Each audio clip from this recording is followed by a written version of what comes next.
Channel recording start हो गई हमारी। हमारा टॉपिक है टाइम ऑपरेटेड या टाइम डिले स्विच। ठीक है, हमने last time light operated switch पढ़ा था।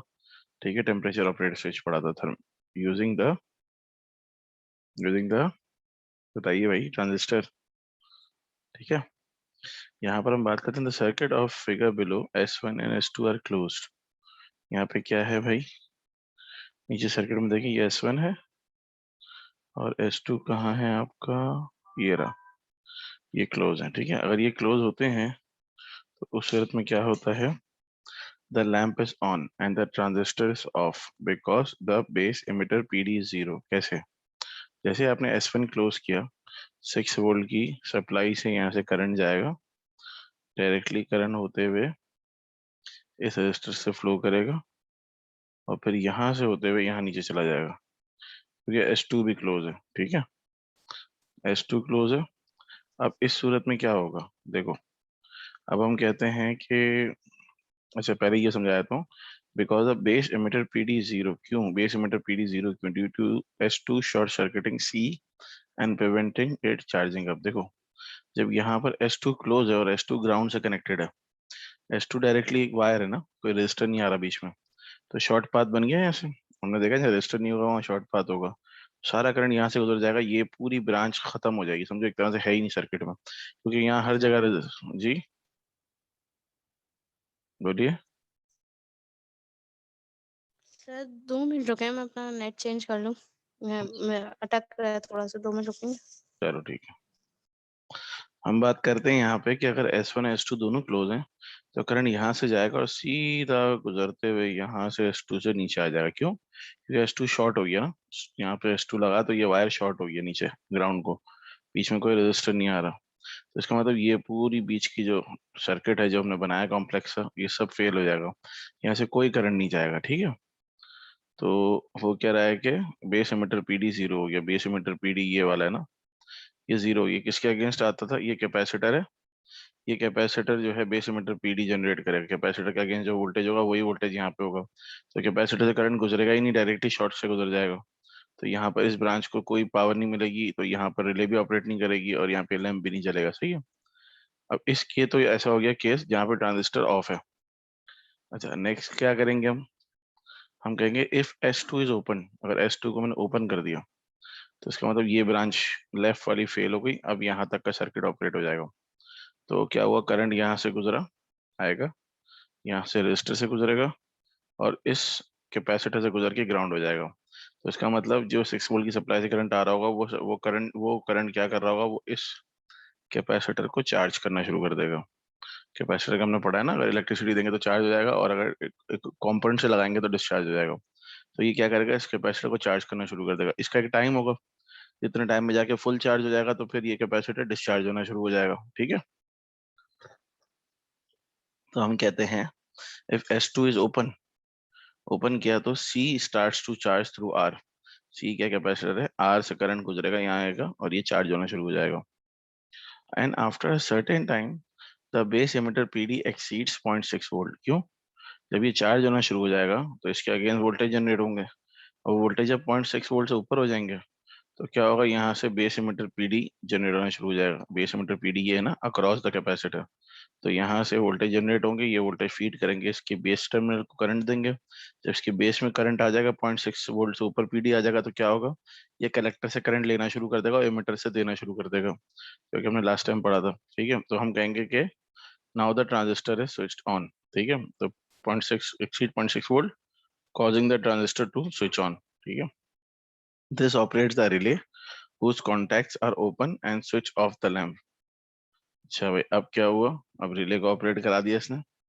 क्यों, क्योंकि कलेक्टर से करंट खींचेगा, जैसे कलेक्टर से करंट खींचेगा, ये यहाँ पर एक डायोड लगा हुआ है कि सिंगल डायरेक्शन करंट जाए था। क्यों, जैसे कलेक्टर से करंट ट्रांजिस्टर में आएगा तो ये इस रिले को ऑपरेट करा देगा, रिले को ऑपरेट कराएगा, रिले के कॉन्टैक्ट्स ओपन हो जाएंगे, रिले के कॉन्टैक्ट्स नॉर्मली क्लोज्ड होते हैं, करंट आएगा तो ओपन हो जाएंगे और ये लैंप के अंदर से करंट चला जाएगा, लैंप में से करंट जाएगा तो सर्किट कंप्लीट हो जाएगा। तो क्या होगा, हमने क्या देखा, हमने कहा जैसे ही हम S1 को क्लोज और S2 को ओपन करते हैं, तो 6 वोल्ट का करंट पहले क्या करेगा, पहले इस कैपेसिटर को चार्ज कराएगा, यानी कि कुछ टाइम डिले लेगा ये। टाइम डिले लेगा जब तक ये फुल चार्ज हो जाएगा, फिर ये डिस्चार्ज होगा और ये ट्रांजिस्टर को ऑन कराएगा। ट्रांजिस्टर ऑन होगा तो रिले ऑपरेट होगी, रिले ऑपरेट होगी तो लैंप ऑन हो जाएगी। तो यानी कि जो मेन पर्पस था हमारा लैंप को ऑन कराने का था, तो लैंप ऑन किस पे डिपेंडेंट है, वैल्यू ऑफ कैपेसिटेंस पे। कैपेसिटेंस जितनी देर से चार्ज होगा उतनी देर से ये लैंप ऑन होगा, जितनी जल्दी चार्ज होगा उतनी जल्दी ऑन होगा। तो ये टाइम डिले आ गया, तो ये टाइम ऑपरेटेड स्विच कहलाया। It only solely depends upon the charging time of capacitor. ठीक है। अब यहाँ हम क्या कह रहे हैं, this operator relays contacts are open and switch off the lamp. The time delay between opening S2 and lamp going off increases if either C और R increase। जैसे अभी मैंने बताया कि आप कैपेसिटर की वैल्यू चेंज करते जाओगे, ये डिले चेंज होता जाएगा, या फिर आप R की वैल्यू चेंज कर दो। ठीक है। R की वैल्यू इंक्रीज कर दोगे तो क्या होगा, करंट देर से जाएगा, इसमें से कम करंट जाएगा। ठीक है। नॉर्मली हम R को नहीं छोड़ते, R is a fix resistor. Capacitor जो है वो बेसिकली फंक्शन करता है यहाँ पे टाइमिंग को। This circuit is reset by opening S1 and closing S2। अब हम क्या करेंगे, हमारे सर्किट को अगर रीसेट करना है, दोबारा इनिशियल मोड पे लाना, तो हम S1 को खोल देंगे, S2 को क्लोज कर देंगे। क्या होगा, जितना करंट इस सर्किट में होगा सब S2 से नीचे ग्राउंड हो जाएगा, और S1 खुला हुआ होगा तो नया करंट नहीं आएगा सर्किट के अंदर। ठीक है। It could be use as a timer to control a lamp in a photographic dark room. समझ में आया पूरा? कोई सवाल तो पूछो। सर मैं ये कह रही थी कि बार-बार स्विच ऑफ द लैंप क्यों लिखा हुआ है? जैसे द सेकंड लास्ट लाइन में लिखा हुआ है, causing the transistor to switch on. इसके बाद फिर लैंप ऑफ कैसे हो सकता है? लैंप तो ऑन होगा ना? This operates the relay whose contacts open and switch off the lamp. ये देखो ना, ये रिले के कॉन्टैक्ट जो यहाँ क्या लिखा हुआ है, नॉर्मली क्लोज। हर अलग अलग तरह के, यहाँ हमने जो रिले लगाई है इसके कॉन्टैक्ट नॉर्मली क्लोज्ड हैं। अगर ये नॉर्मली क्लोज्ड हैं तो यानी कि करंट आने की सूरत में ओपन हो जाएंगे, इसका फंक्शन ऐसा है। तो यहाँ पे तो करंट जाएगा ही नहीं ना। समझ रही हो बात? यहाँ सिनेरियो ऐसा है कि यहाँ पर नॉर्मली क्लोज्ड है, करंट आएगा तो ये ओपन हो जाएगा, तो ये ऑपरेट नहीं करेगा, और करंट नहीं होगा तो ये ओपन हो जाएगा। यानी कि बेसिकली यहाँ करंट लाने का मकसद लैंप को ऑफ कराना, ऑन कराना नहीं है। ये पूरा जो सर्किट है ना, टाइमर सर्किट, इसका काम ही यही है कि इनिशियली लैंप आपका खुला हुआ है, ओपन हुआ हुआ है, तो आपने क्या किया, इसको क्लोज करवा दिया। अब देखो ना, यहाँ पर क्या है, यहाँ पर आपके पास अगर यहाँ से करंट जा रहा है और आपने इसको ओपन कराया हुआ है, यहाँ से क्लोज कराया हुआ है, तो क्या होगा, करंट जाएगा, इसको फीड करेगा, लैंप को ओपन कराएगा। लैंप मतलब यहाँ से करंट जा रहा है, ये लैंप चार्ज हो रही है इसकी वजह से। ठीक है। ये लैंप में करंट आ रहा है। जब आपने क्या किया, S2 को क्लोज करा दिया, तो S2 को क्लोज कराया तो सारा ड्रेन आउट हो गया। लेकिन आपने इसको ओपन कराया तो कैपेसिटर चार्ज हो गया। कैपेसिटर चार्ज होगा तो यहाँ पर ट्रांजिस्टर फंक्शन करेगा, ट्रांजिस्टर फिर लैंप को कंट्रोल कराएगा। समझ गए? ट्रांजिस्टर ऑफ होगा तो लैंप ऑन हो जाएगा। यहाँ तो डिपेंड करता है ना, अगर आप नॉर्मली ओपन रिले लगाओगे ना यहाँ पर तो क्या होगा, नॉर्मली ये ओपन रहेगा, ट्रांजिस्टर ऑन होगा तो ये क्लोज हो जाएगा। डिपेंड करता है कि आपका फंक्शन क्या है। समझ आई बात? सर जी। सर ये अर्थिंग हुई भी नहीं है तो ड्रेन कैसे होगा चार्ज? अर्थिंग नहीं ना, ये नीचे का जो टर्मिनल होता है आखिर में, ये पूरा ग्राउंड होता है ना, देखो नेगेटिव से कनेक्टेड है ना, ये देखो बैटरी के पॉजिटिव यहाँ से कनेक्टेड है, नेगेटिव यहाँ से कनेक्टेड है, ग्राउंड टर्मिनल है ना ये तो हमारे हर सर्किट में होता है ना। ओके ये तुमने कनेक्ट कैसे किया? तुम्हारा नाम तो शो नहीं हो रहा मेरे पास, ईशा अदनान का शो हो रहा सर है हम तुम। अच्छा, तुम लोग एक एक अपनी अपनी आईडी से कनेक्ट नहीं हुए हो, एक ही आईडी से दो लोग हुए हो। हाँ सर, हम यस वर्ज में ना, क्योंकि हमारी इसके बाद इंग्लिश की क्लास है तो इसलिए वहीं पे। हाँ सही सही, मुझे खुबैब ने बताया था। चले आगे। सर लेकिन उसको अभी नहीं सॉरी, समझ आया सर। क्या नहीं समझ में आया बताओ। सर उसका जो आपने जो फर्स्ट केस समझाया था ना, जब S1 ओपन मतलब S2 और S1 दोनों क्लोज थे, जब का समझ नहीं आया जो फर्स्ट केस था। देखो S1 क्लोज कराया, S2 भी क्लोज कराया, ये वाला केस। हाँ। जी जी देखो जी। S1 क्लोज हुआ, करंट गया यहाँ से, S2 क्लोज है, यहाँ शॉर्ट है। जब शॉर्ट हो जाती है ना कोई चीज, तो फिर किसी जगह से करंट नहीं जाता, सारा शॉर्ट से चला जाता है। ये मैंने याद है जब शॉर्ट सर्किट पढ़ा था, अभी बता दिया था कि रेजिस्टेंस तो कोई ना कोई हिंड्रेंस देगी ना। शॉर्ट होता है जीरो रेजिस्टेंस पाथ, तो करंट हमेशा जीरो या कम से कम रेजिस्टेंस से गुजरता है। तो यहाँ तो कम से कम का सीन ही नहीं है। जब आपने S2 क्लोज करा तो पूरा वायर डायरेक्टली ग्राउंड हो गया, तो यहाँ शॉर्ट मिल गया, तो यहाँ से करंट जाएगा सिर्फ इस रजिस्टर से, बाकी किसी ब्रांच नहीं, क्योंकि बीच में ये रजिस्टर आ रहा है। यहाँ से आएगा, अब यहाँ भी नहीं जाएगा करंट, क्योंकि करंट को यहाँ से शॉर्ट मिल रहा है। करंट यहाँ से डायरेक्ट जा सकता है अगर यहाँ कोई तार लगा होता ना, लेकिन यहाँ कोई तार नहीं है ना, वायर नहीं है, तो इसलिए करंट को मजबूरन इस रजिस्टर से तो गुजरना ही पड़ेगा 10 किलो ओम के। यहाँ से गुजर के करंट की दो डायरेक्शन हो जाती ना, अगर कोई यहाँ भी एक रजिस्टर लगा होता, लेकिन यहाँ रजिस्टर नहीं है तो करंट दो डायरेक्शन में नहीं, एक ही डायरेक्शन में यहाँ से डायरेक्ट चला जाएगा जीरो रेजिस्टेंस से, फिर यहाँ से गुजरेगा ही नहीं, तो ये पूरा सर्किट फेल हो जाएगा उस सूरत में। बात समझ आ रही है? यही होता है जब शॉर्ट सर्किट घर में होता है ना, तो घर की किसी डिवाइस से नहीं गुजरता, बल्कि पूरा पूरा जो करंट है ना वो वायर में से गुजर जाता है घर की, और वो जल जाती है। यहाँ पे पता कैसे लग रहा है कि शॉर्ट है? देखो ना, ये नेगेटिव टर्मिनल है, ये नीचे वाला नेगेटिव टर्मिनल है ना पूरा, सब जाके यहाँ पे एंड जी हो रहे हैं ना, सारे सर्किट यहाँ के एंड हो रहे हैं। ये नेगेटिव कनेक्ट हो गया बैटरी के जी नेगेटिव से, ठीक है, तो ये नेगेटिव हो गया, यहाँ से पॉजिटिव हुआ, जब ये क्लोज कराऊंगा तो पॉजिटिव से करंट गया गया गया, यहाँ जाएगा ही नहीं नीचे कहीं भी। क्यों? क्योंकि उसको पता है कि यहाँ पर जाके एक जगह शॉर्ट हो रहा है। ये देखो S2 क्लोज हुआ, तो ये ब्रांच शॉर्ट हो गई ना, यहाँ कोई रजिस्टर नहीं है, हमेशा रजिस्टर से करंट गुजरता है, तो सबसे छोटा पाथ कौन सा मिलेगा करंट को? यहाँ से, हालांकि देखने में लेंथ वाइज ये बड़ा है, करंट लेंथ को नहीं, करंट रेजिस्टेंस को देखता है, तो सबसे शॉर्ट रेजिस्टेंस कहाँ से आएगी? यहाँ से, यहाँ जीरो है और इसके बीच में 10 किलो ओम का आ रहा है, तो इधर से तो गुजरना जरूरी है, क्योंकि यहाँ बीच में कोई चीज आएगी तो उसमें से गुजरेगा। लेकिन अब करंट अगर नॉर्मली क्या होता, हमारा नॉर्मल सर्किट होता तो करंट यहाँ से गुजरता, एक रजिस्टर यहाँ लगा होता, एक रजिस्टर यहाँ लगा होता, जो छोटा रजिस्टर होता है ज्यादा करंट गुजरता, बड़ा रजिस्टर होता है उससे ज्यादा करंट, कम करंट गुजरता। लेकिन यहाँ करंट आया जब इस स्पॉट पे आया, तो करंट ने देखा यार यहाँ तो शॉर्ट पाथ है, जीरो रेजिस्टेंस है, तो मैं यहाँ से कुछ भी नहीं जाऊंगा, मैं पूरा पूरा यहाँ से जाऊंगा, क्योंकि जीरो रेजिस्टेंस का मतलब इनफाइनाइट करंट। समझ आ रही है बात? तो ये जी पूरा सर, आ गई। पूरा पूरा पाथ शॉर्ट हो जाएगा ना यहाँ पर। अब आता है इलेक्ट्रॉनिक सिस्टम की ब्लॉक डायग्राम की। सर इलेक्ट्रॉनिक, S1 ओपन होगा तो सॉरी, सर अगर S1 ओपन होगा तो फिर तो करंट पास ही नहीं होगा ना, तो फिर S2 क्लोज हो ना हो, फर्स्ट S1 अगर क्या S1 ओपन है तो करना फिर तो चाहिए? करंट पास ही नहीं होगा ना, लेकिन अभी हमने S1 ओपन कब करवाया? पहले हमने कैपेसिटर को चार्ज करवाया, S2 को ओपन करवाया, S2 जब ओपन हुआ तो शॉर्ट खत्म हो गया, S1 गुजरा, S1 यहाँ पे आके कैपेसिटर को चार्ज करा रहा है, जब पूरा कैपेसिटर चार्ज हो गया, अब तुमने S1 खोल दिया, S1 ओपन कर दिया, तो अब कैपेसिटर क्या करेगा? एज अ वोल्टेज सप्लाई काम करेगा, क्योंकि पहले चार्ज हुआ अब डिस्चार्ज हो जाएगा, इसके अगेंस्ट जो वोल्टेज आएंगे, ये इस रजिस्टर से भी गुजरेगा, इससे करंट, इस वोल्टेज के से जो करंट फ्लो करेगा रजिस्टर से गुजरेगा, रजिस्टर से बेस टर्मिनल पे गुजरेगा, बेस टर्मिनल पे अगर करंट जाएगा और उसके अगेंस्ट वोल्टेज 0.6 वोल्ट से ऊपर हो जाएंगे तो ट्रांजिस्टर ऑन हो जाएगा। ट्रांजिस्टर ऑन होगा तो ट्रांजिस्टर क्या करेगा? ट्रांजिस्टर अपने अंदर आने वाले तमाम करंट्स को खींचेगा, ठीक है, तो यहाँ से ट्रांजिस्टर जब ऑन होगा तो इमीटर से करंट बाहर निकलेगा और इस रिले को ये ऑपरेट करा देगा। इस रिले को जब ये ऑपरेट कराएगा तो क्या होगा? ये लैंप आपकी जो है वो ऑफ हो जाएगी, क्योंकि रिले ऑपरेट होने की सूरत में नॉर्मली ओपन हो जाती है। देखो यहाँ लिखा रिले कॉन्टेक्ट नॉर्मली क्लोज, अपनी नॉर्मल कंडीशन में क्लोज्ड है, और जैसे ही यहाँ रिले पे करंट आएगा तो ये ओपन हो जाएगी, ठीक है। हेलो, जी सर। जी सर, पूरा। चलो अब यहाँ पर हम समराइज कर रहे हैं अपने पूरे कॉन्सेप्ट को जो अभी तक पढ़ा है।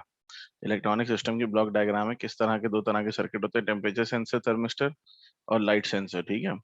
Rather than drawing out the whole circuit every time, the idea behind the system can be represented by the block diagram. Two circuits could be represented quite simply as temperature sensor thermistor is connected to transistor switch, then which is connected to the signal lamp. जिस lamp को on और of कराना है, तो पहले sensor है, उसके बाद ट्रांजिस्टर का स्विच है, उसके बाद लैंप है। यही हमने पूरे सर्किट में देखा है अभी तक, जो भी थर्मिस्टर के हमने ऊपर सर्किट देखे हैं, जिसपे हमने हीट डिपेंडेंट सेंसर्स पढ़े, जो शुरू में हम पढ़ते थे अपनी करंट डायरेक्टरी में, बहुत सिंपल वे में पढ़ते थे, अब हमें पता चला कि इसके अंदर कॉन्सेप्ट क्या होता है, किस तरह से ऑपरेट होता है। तो ये डायरेक्टली ऐसा नहीं कि हीट जाएगी और ऑन हो जाएगा, नहीं, हीट जाएगी, टेम्परेचर बढ़ेगा, रेजिस्टेंस कम होगी, करंट फ्लो करेगा, ट्रांजिस्टर लगा होगा, ट्रांजिस्टर उसको ऑपरेट कराएगा, उसके बाद जो लैंप लगी होगी उसको, या तो कोई बजर लगा उसको रिंग करा देगा। लाइट में क्या है? लाइट सेंसर है, एलडीआर लगा होगा, एलडीआर के ट्रांजिस्टर स्विच होगा, वो भी उसी लॉजिक पे काम करेगा और सिग्नल कर देगा लैंप को, ठीक है। ऊपर वाले में बजर लिख दो, ज्यादा बेहतर है, ऊपर वाले में लैंप की जगह बजर लिख दो, नीचे लैंप होता। अच्छा, रिलेज के बारे में पढ़ते हैं कि रिलेज क्या होती है। A switching circuit cannot supply much power to an appliance, so a relay is often included. This allows the small current provided by the transistor circuit to control. क्योंकि रिले को इसलिए लगाते हैं कि किसी लार्जर मेन सप्लाई को run कराना हो, आउटपुट सर्किट को रन कराना हो छोटे करंट से, तो हम रिले लगाते हैं. ये फंक्शन कैसे करती है भी देखते हैं. The larger current needed to operate a buzzer, as in temperature operated switch or other devices. Relay controls by a switching circuit can also be used to switch on the main supply for electrical appliance in the home. In figure, if the output of the switching circuit is high, that is 5 volt. अब देखो यहाँ 5 volt या 0 volt. High मतलब 5. Electronic circuit में आपने कहा high voltage 5 होता है, 9 होता है, और लो वोल्टेज 0 होता है, इससे बड़े नहीं होते. तो अगर ये हाई है तो a small current flows to the relay which closes the main switch. अब क्या हुआ, जैसे यहाँ करंट आया, रिले ऑपरेट कर गई. रिले का कॉइल है, रिले की ये टर्मिनल्स है, ठीक है.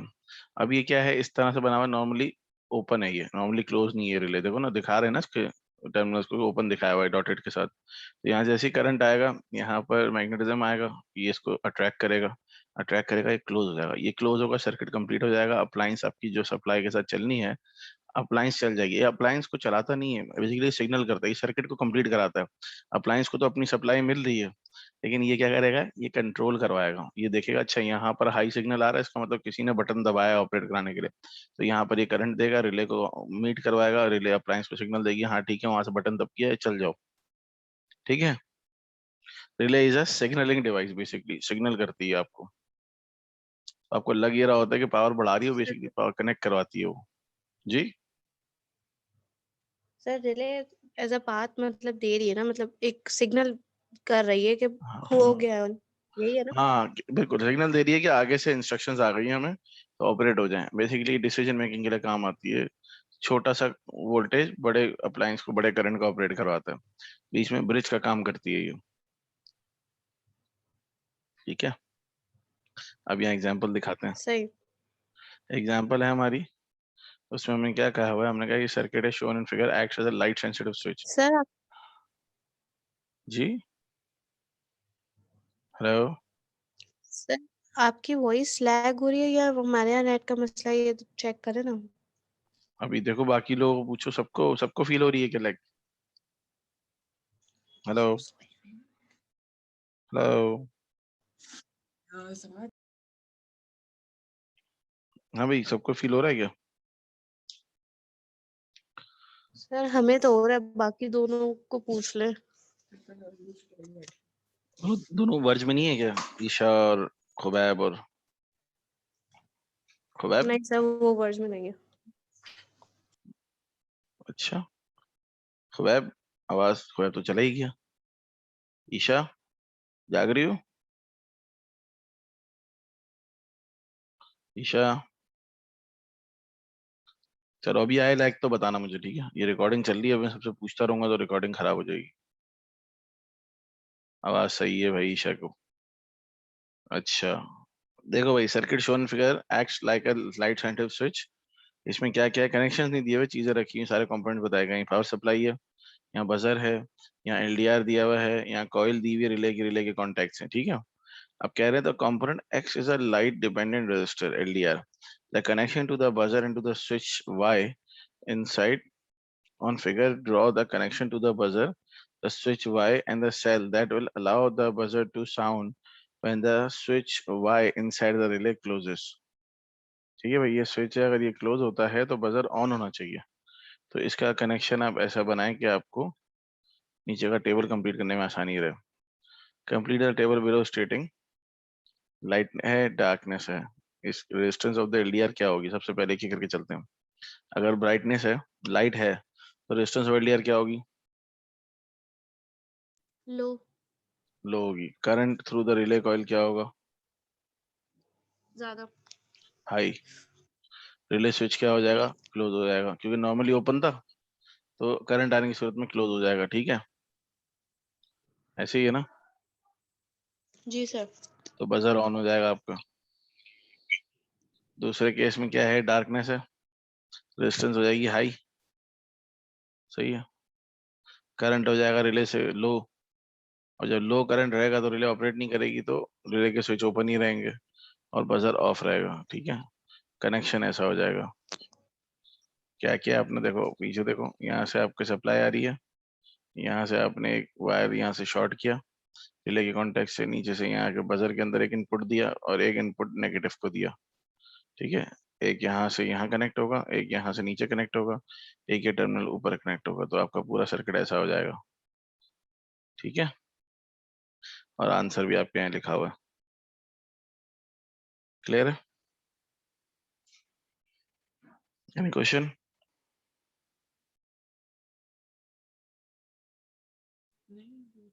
नहीं? Okay sir. Advantages of transistor over relays. Transistors have many advantages over the other electricity operated switches such as relays. They are small, heap, reliable, having no moving parts. Their life is almost indefinite. Transistors जो है ना वो नहीं होते, sensitive नहीं होते, फौरन उड़ नहीं जाते। रिलेज आपने देखा होगा, थोड़ा सा हाई करंट होता है उड़ जाती है। ट्रांजिस्टर बहुत अच्छे खासे रोबस्ट डिजाइन के होते हैं, थोड़ा सा कॉम्प्लेक्स भी होते हैं और शायद प्राइसों में भी थोड़े ज्यादा ही है ना, लेकिन डिजाइन का सर्किट जो है रोबस्ट होता है। So they can switch on off million times second time और सेकंड, ठीक है। वजह ये यहाँ आपको ये देखना है कि आपकी जो एप्लीकेशन है वो कितनी यूजफुल है और कितनी वहां पर आप जो है बर्दाश्त कर सकते हो हिंड्रेंस।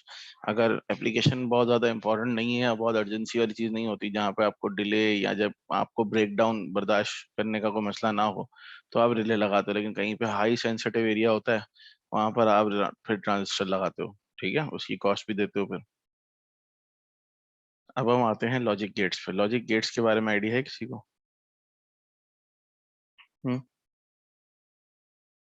Any idea? जी, कंप्यूटर में पूरा पढ़ लिया है। अच्छा चलो यहाँ देखते हैं, पता चलेगा कितना पढ़ा है और कितना नहीं पढ़ा। हो सकता है आपने पढ़ा होगा तो आपको फायदा हो जाएगा, नहीं पढ़ा होगा तो आपको थोड़ा सा सीखने को मिल जाएगा मजीद। लॉजिक गेट्स सर कंप्यूटर, मैंने आपने नहीं पढ़ा तो मैं थोड़ा सा स्टार्ट से बताता हूँ। लॉजिक गेट्स बेसिकली कंप्यूटर में तो काफी डेप्थ में पढ़ते होंगे स्टूडेंट्स, लेकिन कॉन्सेप्चुअली मुझे नहीं पता कि वहाँ पे कॉन्सेप्ट बेस्ड भी होता है या सिर्फ कैलकुलेशन बेस्ड होता है कोर्स में। तो यहाँ हम देखते हैं लॉजिक गेट्स बेसिकली क्या है। लॉजिक से आइडिया हो रहा है कि डिसीजन मेकिंग के लिए काम आता है। इसके अंदर हम लॉजिक्स क्रिएट करते हैं। बेसिकली लॉजिक गेट्स जो है ना, ये कोई, हम बेसिकली 5 या 6 तरह के गेट्स पढ़ते हैं। इन गेट्स के अंदर हर गेट का अपना जो है ना एक फिलॉसफी होती है कि इनके अंदर इनपुट टर्मिनल पे आप हाई लो वोल्टेज देंगे तो क्या होगा आउटपुट पे। तो ये गेट डिसाइड करेगा। डिसाइड क्या करेगा, हमने बेसिक बिल्डिंग ब्लॉक्स बना दिए डिसीजन मेकिंग के लिए। अच्छा, हर लॉजिक गेट जो है ना वो एक आईसी पे डिपेंड करता है। अगर फिजिकली में देखो ना, तो एक आईसी देखिए कि ब्लैक कलर का एक छोटा सा प्लास्टिक मटेरियल होता है, उसके साइडों में सिल्वर कलर की लेग्स होती हैं, अक्सर आप लोगों ने सर्किट्स में देखा होगा। तो वो आईसीज जो हैं उनके अंदर ये लॉजिक क्रिएटेड होती हैं। अब वो कैसे होती हैं वो खैर आपके स्कोप से ऊपर है, लेकिन ये है कि लॉजिक्स क्रिएटेड होती हैं। हर लॉजिक जो है अपने रेलेवेंट आउटपुट देती है। तो हम सर्किट को कुछ ऐसा डिजाइन करते हैं कि हमारी जो डिजायरेबल आउटपुट है वो हर लॉजिक गेट के हिसाब से आ रहा हो, ठीक है। हम देखेंगे कि लॉजिक गेट काम क्या क्या करते हैं, कोई किस किस तरह के होते हैं। पहले थोड़ा सा introduction. It might be it might be useful to have an electronic circuit that would switch on a water pump on a hot sunny day. अच्छा, क्या होगा भाई कि इलेक्ट्रॉनिक सर्किट आपने बनाया और वो स्विच ऑन कर देगा वाटर पंप को गर्म हॉट सनी डे पे। तो ये एक सर्किट की लॉजिक हो सकती है। It can sound an alarm if the pilot light of a boiler went of. जैसे फॉर एग्जांपल बॉयलर है, बंद हो गया, ठीक है, उसकी पायलट लाइट बंद हुई, तो लाइट कनेक्टेड होगी किसी लॉजिक गेट से और अलार्म रेस कर देगा ताकि ह्यूमन इंटरफेस आ जाए उसमें, ह्यूमन को पता चल जाए कि भाई मुझे ऑन करवाना है बॉयलर। अब तो ये भी नहीं होता, अब तो खुद ही ऑन करवाया था, ह्यूमन को रहमत ही नहीं देते। Sound an alarm if a burger step on a pressure pad और शोन इज टॉर्च। घर में आपके कोई डकैत आ गया, तो जैसे ही वो जंप करेगा सेंस कर लेगा आपका अलार्म, या कोई लाइट मारेगा तो उससे सेंस कर लेगा। अब तो ये है कि आईआर बेस्ड भी होते हैं, तो ह्यूमन कट करेगा आपके डोर को तो वहां से भी पता चल जाएगा। Switch a light on if it was a cloudy day. Cloudy हो रहा है डे, लाइट कम हो रही है, तो क्या होगा कि ये स्विच ऑन कर देगा। जी बोलिए कि सवाल। सर आपने बोला ना कि आईआर, मैंने पढ़ा था कहीं पे कि आईआर से भी ह्यूमन इंटरफेस से वो डिटेक्ट कर लेते हैं। तो हम्म हर तो फिर हम भी घुसेंगे तो हमारे भी डिटेक्ट करेगा। तो ऑन नहीं रखोगे ना, तुम घर के अंदर होगे तो घर छोड़ के जाओगे कहीं बाहर जाते हैं तो ऑन करके जाते हैं ना, ये तो समझदारी होती है ना इतनी तो। आप घर में क्या होता है बेसिकली, घर के अंदर आप सब लोग आ गए, आपने ऑन कर दिया, कहीं बाहर चले गए आपने ऑन कर दिया, ठीक है, या तो आप घर वालों को तो पता होगा ना कि स्टेप इन कैसे करना है, तरीकाकार होता है, फिर उनके RFID कार्ड्स होते हैं कि जिसके पास वो कार्ड होगा उसको डिटेक्ट नहीं करेगा, वो बहुत सारी चीजें होती हैं, तो फिर उसके सोल्यूशन बनाए जाते हैं ना। अननोन्स को डिटेक्ट करना होता है, ये तो बेसिक बात बताइए, मैं इसके अंदर पूरी लॉजिक होती है बेसिकली। ठीक है। सही है sir. Add two binary simple binary numbers together, ये तो खैर बहुत बेसिक फंक्शन है कि बाइनरी नंबर्स को ऐड कराना है, तो उसके लिए आपने लॉजिक गेट लगा दी, लेकिन ये नॉर्मली इसलिए यूज होता नहीं है। Switch on a fan if a dark room door was shut and it was warm inside, या थर्मिस्टर का टेम्परेचर डिफरेंस को चेक करते हुए लाइट ऑन करवा दे, वो फैन ऑन कर देगा रूम में। A logic gate is an electronic circuit that has one or more input signals and one output signal. एक या उससे ज्यादा इनपुट होंगे और एक सिंगल आउटपुट होगा, क्योंकि तकरीबन सब लॉजिक गेट में दो इनपुट होते हैं, एक आउटपुट होता है। एक खाली लॉजिक गेट होता है जिसके अंदर सिंगल इनपुट और सिंगल आउटपुट होता है। These signals are voltages that can be high about 5 volt और low about 0 volt. Basically input पे क्या होगा, सिग्नल ही आ रहा होगा, लेकिन हाई अगर सिग्नल है कोई, उसको 5 वोल्ट कहेंगे नॉर्मली, और लो को 0 वोल्ट कहेंगे। अभी हमारी आसानी के लिए हम यही समझ रहे हैं, ठीक है। 5 के अलावा 9 वोल्ट भी होते हैं कहीं कहीं, लेकिन नॉर्मली 5 वोल्ट से रन कर जाता है ये logic gate. Logic gates are digital circuits as they can only have certain values of input and output, high or low. The output signal depends on the combination of the signals at the inputs. देखो शुरू मैंने कहा था कि output जो है वो उसकी लॉजिक पे डिपेंड करते हुए निकलेगा। प्रोसेसर है एक तरह का ये, हर लॉजिक गेट एक काइंड ऑफ प्रोसेसर है। आपने इनपुट दिया और लॉजिक गेट की लॉजिक क्या कहती है उस हिसाब से आउटपुट बनेगा। जैसे कि अब यहाँ देखते हैं, ये रहे सारे लॉजिक गेट्स हमारे। Truth table summarises the way in which a logic gate operates. Truth table क्या होता है मैं बताता हूँ, पहले लॉजिक गेट देख लेते हैं। लॉजिक गेट नंबर 1 है एंड गेट। एंड गेट का मतलब ये होता है कि ये एंड गेट का पहले तो सिंबल देख लो, इस तरह का, ये डी तरह का, थोड़ा ऑब्लॉन्ग ज्यादा है, डी डी बन रहा है। एंड गेट, इस पे दो इनपुट आ रहे हैं, ए और बी। रूल ये है कि अगर ए हाई है और बी लो है तो आउटपुट जो है वो लो होगा। अगर ए लो है, बी हाई है, तो भी आउटपुट लो होगा। अगर दोनों हाई होंगे ना, सिर्फ उस सूरत में आउटपुट आपका हाई होगा। तो ये रूल है, the output Q is high only when both the inputs A and B are high. तो ये लॉजिक गेट की लॉजिक, अगर कोई सर्किट ऐसा देखना है ना जहाँ पे दोनों इनपुट हाई हो तो आउटपुट पे हाई यानी कि वोल्टेज आ रहे हो, वरना 0 वोल्ट आ रहे हो, तो वहां पे आप एंड गेट लगाते हो। अब इसका हम बनाते क्या है, इसका हम बनाते हैं ट्रुथ टेबल। क्या होता है ट्रुथ टेबल? ट्रुथ टेबल में हम कॉम्बिनेशन ऑफ इनपुट्स दिखाते हैं। दो इनपुट्स हैं, क्या कॉम्बिनेशन होते हैं? चार हो सकते हैं, 2 की पावर 2, 4 कॉम्बिनेशन। 0 0 0 1 1 0 1 1। ये 1 का मतलब 1 वोल्ट नहीं है, 1 का मतलब हाई है, यानी 5 वोल्ट दे रहे होंगे तो 1 लिखेंगे। ये एक रूल है लिखने का, बूलियन अलजेब्रा कहलाती है ये, जिसमें हम 1 को हाई और 0 को लो कहते हैं। तो 0 0 तो ऑब्वियसली 0 ही आएगा। 0 1 एक भी 0 हो गया तो आंसर 0। 1 0 एक भी आंसर 0 हो गया तो आंसर 0। अब यहाँ दोनों 1 है तो सिर्फ इस सूरत में आंसर हाई आ रहा है। ठीक है, समझ में आ रही है बात? मुश्किल तो नहीं लग रही? जी sir, अब आता है नहीं नहीं। और गेट। अब ये और गेट का सिंबल है। और गेट में क्या है, दोनों इनपुट में से कोई एक भी हाई हो गया ना, आउटपुट हाई हो जाएगा। यानी कि इसके आउटपुट को लो होने के लिए दोनों को एक साथ लो होना जरूरी है। ये उल्टा है, एंड से उल्टा है। एंड में क्या था कि दोनों को हाई होंगे तो आउटपुट हाई आएगा, इसमें ये है कि दोनों एक साथ लो होंगे तो आउटपुट लो आएगा, वरना हाई रहेगा। अब तो टेबल देखो, 0 0 0 1 1 0 1 1, सिर्फ 0 0 पे आंसर 0, बाकी सब पे 1 आ रहा है। सही है। So the output Q is high when at least one of the inputs A or B is high. At least one of the input is high, तो आउटपुट हाई हो जाएगा। वहां क्या था, एटलीस्ट नहीं, वहां पे दोनों, बोथ बोथ अगर हाई होंगे तो ये आंसर हाई आएगा। अब क्या है नॉट गेट? नॉट गेट क्या कहता है? नॉट गेट को इन्वर्टर गेट भी बोलते हैं। क्यों? क्योंकि ये आउटपुट इनपुट को उल्टा कर देता है, सिर्फ इसका ये काम है। मैंने कहा था एक गेट ऐसा आएगा जिसमें सिंगल इनपुट होगा, वो नॉट गेट है। नॉट गेट नॉर्मली यूज पता है कहाँ होता है? किसी और लॉजिक गेट के आउटपुट को इसके इनपुट में डालते हैं। नॉट गेट रिवर्स फिनोमेना करता है, अगर इनपुट हाई है तो आउटपुट लो कर देगा, और इनपुट लो है तो आउटपुट हाई कर देगा। बस उल्टा करता है, इन्वर्ट कर देता है ये। तो देखो, एक है तो एक के दो ही कॉम्बिनेशन हो सकते हैं, 0 या 1। तो आउटपुट, अगर इनपुट 0 है तो आउटपुट 1, इनपुट 1 तो आउटपुट 0। ठीक है। फिर आता है नैंड गेट। नैंड क्या है? नैंड का मतलब है नॉट एंड गेट। जी, सही है, नॉट गेट नहीं समझ आया। Not gate simply invert invert कर देगा आपके इनपुट को। अगर इनपुट आपने हाई दिया तो आउटपुट लो कर देगा, और इनपुट आपने लो दिया तो आउटपुट हाई कर देगा। नैंड गेट का काम उल्टा करना है, इसीलिए नैंड गेट में सिंगल इनपुट आता है। नैंड गेट कभी भी डिसीजन नहीं लेता, से उल्टा करता है। इसीलिए नैंड गेट के सर्किट में देखोगे ना कभी भी, तो किसी और गेट के आउटपुट को नैंड गेट के इनपुट में डाला जाता है ज्यादातर, क्योंकि आउटपुट सिंगल आता है ना। तो ये is also called as inverter output, यानी इन्वर्ट कर देगा। देखो यहाँ 0 है तो आउटपुट 1 आ गया, यहाँ 1 है तो आउटपुट 0 आ गया, उल्टा कर देता है आउटपुट को बस। ठीक है। जी सर। अच्छा, अब आता है नैंड गेट। नैंड गेट क्या है? नैंड गेट एंड का उल्टा है, यानी एंड गेट को आउटपुट को जब आप उसमें डालोगे ना इन्वर्टर में, नॉट में, तो नैंड गेट बन जाएगा। नैंड गेट कहलाता ही नॉट एंड गेट है। NAND is a short form, it is actually not and gate. तो नैंड गेट की फिलॉसफी उल्टी है। पहले एंड गेट की फिलॉसफी क्या थी कि दोनों में से अगर कोई एक भी लो हुआ ना इनपुट, तो आउटपुट लो रहेगा। सही है। नैंड में उल्टा हो जाता है, एंड का उल्टा। यानी एंड कहता था कि एटलीस्ट कोई एक भी 0 हुआ तो आउटपुट 0 आएगा। यहाँ उल्टा है, यहाँ है कि अगर दोनों में से कोई एक भी अगर 0 हुआ ना, आउटपुट 1 आ जाएगा। समझ रहे हो?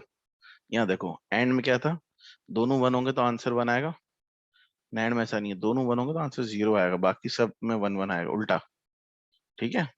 सो basically and is the, it is the and not of and gate. ठीक है। Output Q is high provided inputs A and B are not both high. ऊपर किया तो provided A and B are high, यहाँ है not both high. तो बिल्कुल simply जो एंड का आउटपुट है ना उसको उल्टा कर देना। आप एंड को देखो, एंड में क्या 0 0 पे आंसर 0 आता है, या 1 दे दो। एंड में 0 1 पे आंसर 0 आता है, या 1 दे दो। एंड पे 1 0 पे आंसर 0 आता है, 1 दे दो। एंड में 1 1 पे आंसर 1 आता है, इसको 0 कर दो। ठीक है। समझ आई बात? सॉरी, यहाँ पे कंफर्म करो। जी अच्छा। सर, आ गए। अच्छा, अब आते हैं नॉर गेट पे। नॉर पे, नॉर भी वही है, और का उल्टा। और का उल्टा। और में क्या था, और में कोई एक भी 1 होगा इनपुट में से तो आंसर 1 आएगा, या उल्टा है। यहाँ पर 0 0 है तो वो आंसर वहां 0 आता था, यहाँ 1 आ जाएगा। यहाँ पे क्या 0 1 है, वहाँ 1 आता था, यहाँ 0 आ गया। 1 0 पे वहाँ 1 आता था, यहाँ 0 आ गया। 1 1 पे वहाँ 1 आता था, यहाँ 0 आ गया, उल्टा। यानी नॉर जो है वो एंड बन जाएगा और नैंड जो है वो और बन जाएगा एक तरह से। सही है। उल्टा हो गया। क्लियर है?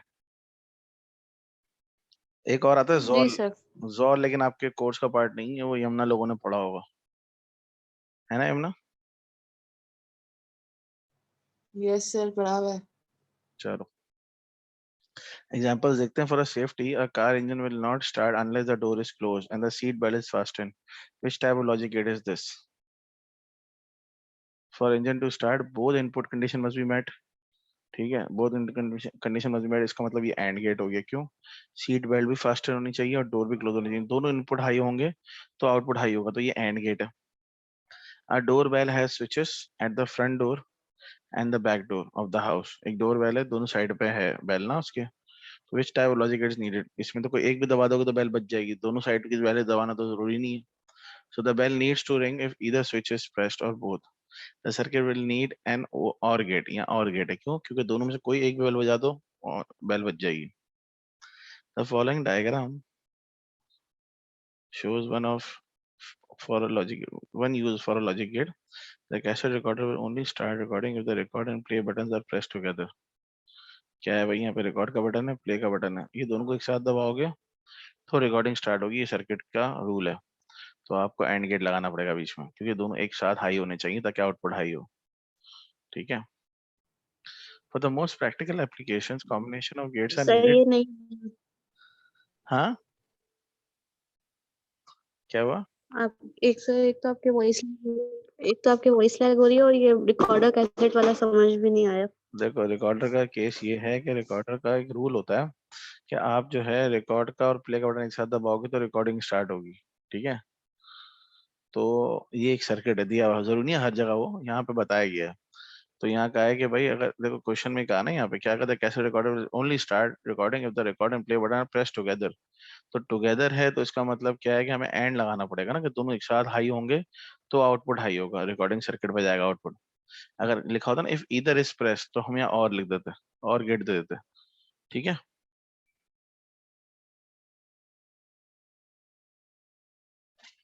क्लियर है? जी। For most practical application, combination of gates are needed. See the next spread. Often, each input sensor forms part of a potential divider in a transistor switch, and the small output current switches on the lamps, motors, and other devices via relay. ये सारी applications हैं. The diagram below shows how sensor and logic gates can be used to control a security lamp. The sensors and gates have been connected so that if it is dark and someone approaches, the lamp comes on automatically. ठीक है भाई, अब देखते हैं कैसे हो रहा है ये. The last gate cannot provide enough power for a lamp, so it switches on a relay instead. This switch on a separate circuit with a lamp in it. To check the combination behaves as intended, you can write a truth table for it. In this case, the light sensor output is low. In the dark, the body heat sensor output is high. ये लंबा हो जाएगा, हम next time में देखते हैं, क्योंकि next time मुझे जो ना बाइस्टेबल सर्किट भी पढ़ाना है, तो अभी तुम लोग को उसमें टाइम बहुत लगेगा. इससे रिलेटेड है, अभी तक इतना हजम करो, जाके इसको थोड़ा, जिनके लिए ट्रुथ टेबल नया है वो इसको रीड करें ताकि कम से कम उनको ये आउटपुट समझ में आए. फिर नेक्स्ट टाइम उसकी एप्लीकेशन देख सकेंगे, वरना अभी अभी के भी देखेंगे तो सवाल बहुत उठेंगे तुम लोग के. ठीक है, क्लियर है यहाँ तक? सर ये डायग्राम्स भी बनानी पड़ेंगी क्या? ये जो 22